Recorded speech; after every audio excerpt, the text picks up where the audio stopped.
రేవంత్ రెడ్డి ఓటుకు నోటు కేసులో ఒక దొంగ, ఓటుకు నోటు కేసులో దొరికిపోయిండు.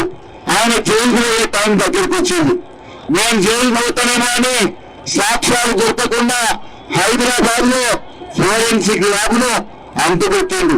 ఫోరెన్సిక్ ల్యాబ్ ఇవాళ సాక్ష్యాలు దొరకకుండా పోలీసులకు చెప్పి ఆయన్నే దాన్ని అంటుపెట్టించే ప్రయత్నం చేసిండు. హైదరాబాద్ లో హైడ్రా పెట్టిండు, పేదల బతుకులు కూల్చిండు, పేదల ఇల్లు కూల్చిండు. ఇవాళ జైలుకు పోకుండా ఉండడానికి సాక్ష్యాలను దహనకాండ చేసిండు.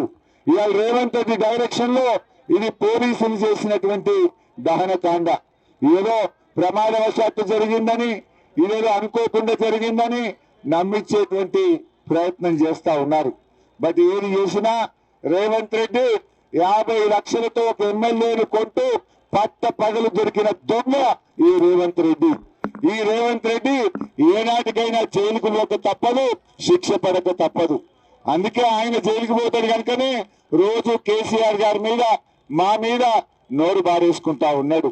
అందువల్ల ఇటువంటి రేవంత్ రెడ్డికి మనం తగిన గుణపాఠం చెప్పాలని ఈ ఎన్నికల ద్వారా కాంగ్రెస్ కు బుద్ధి చెప్పాలి.